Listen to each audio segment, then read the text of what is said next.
Right. I think the first question Ali would deal with in any case, but I will just say that I agree, of course, that one of the dangers of the two-state solution is indeed that it can seal the fate of the Palestinians inside Israel as a domestic issue of a Jewish state and not an issue which is at all relevant for the international community. And I think it's part of the basic problem of the two-state solution, that it shrinks the Palestine issue geographically, demographically.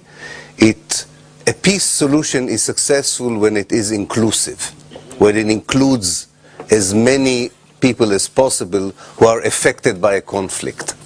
The peace process of the two-state solution excludes most of the people who are victims of the conflict, and therefore has very little chance of surviving, and because of that there will be also a danger for the Palestinian community inside Israel. The second question, I do agree, it was rather a comment, not a question. I do agree that there is a bigger international project in place. I don't think it's a colonialist project. I think it's an imperialist project, and there is a difference between imperialism and colonialism. But I remember being a former member of the Israeli Communist Party, and I remember the meetings with very nice friends from the Palestine, from the PFLP and the PDFLP, from people who tried to convince us, and I remember that from Zionist history as well, that we should wait for a kind of an international revolution, and that would bring with it the liberation of Palestine. Well, the international revolution hasn't come, and Palestine is not liberated. And therefore I say that while, of course, in principle, I would like to be part of a larger project of transformation, I think we all are committed to one specific cause in life, inspired by the universal cause. My sense is that if I were born in South Africa to a white family, during the apartheid days, I would put apartheid in South Africa before Palestine. And nobody could have blamed me for doing that. I am putting Palestine at the center. And because I said before, it's not a complex story, I think we are entitled to move on, even at the price of not totally undermining the international project of imperialism, the problems of capitalism, and the very dismal record of human rights elsewhere. I think that what we are missing in the case of Palestine is an understanding that this is not about the quality of life, it's about life itself. It's not about coexistence between Arabs and Jews. It's about the existence of Palestinians. We don't have time. We don't have time. This is urgent.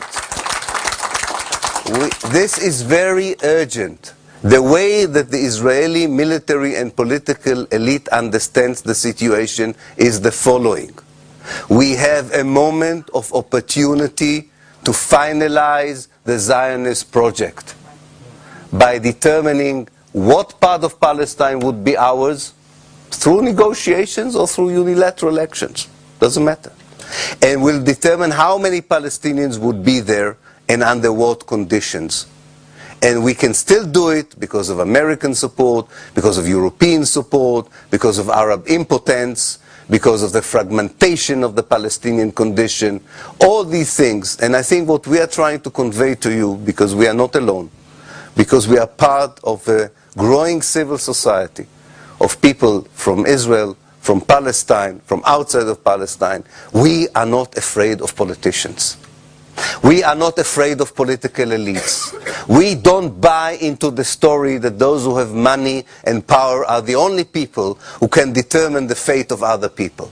We believe that we can change it as well, and we will continue to do this. And therefore, in the case of Palestine, I think we should focus on Palestine in this meeting and in this project without, of course, forgetting the international dimension. Finally,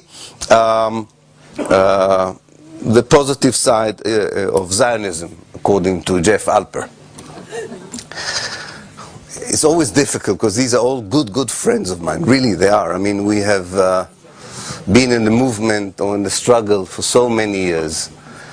But I think you need to get out of Israel to get rid of even the last remaining little viruses that are called Zionism. It's difficult. Felicia knows it.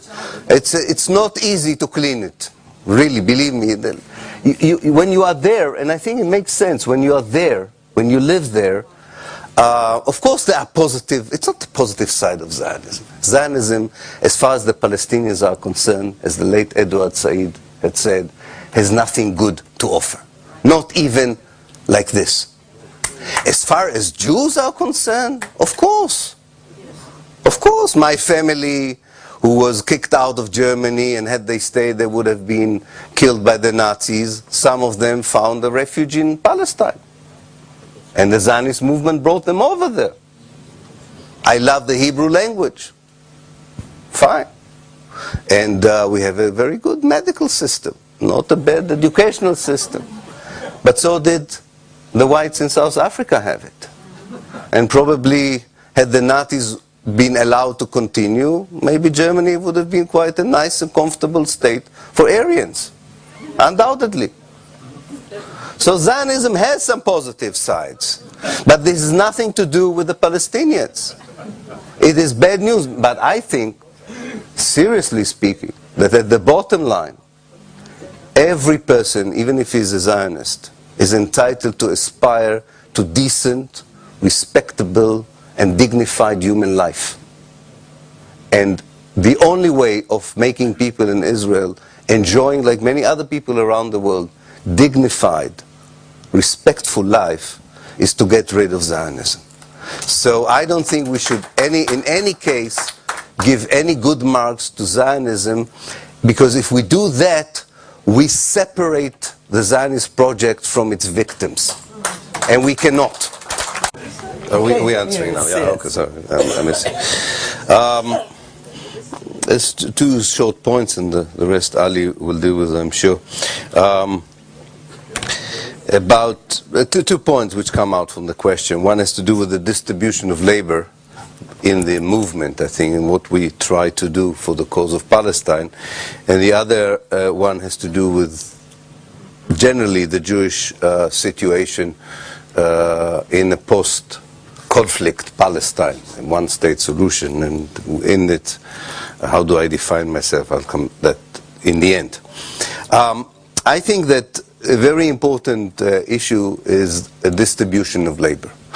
What is everyone doing for the cause that we believe in? And I really think that it's for the first time through the BDS campaign, through the boycott, divestment and sanction campaign, it's for the first time that Europeans, and I will talk about Europeans, have a very clear mandate of what they can do.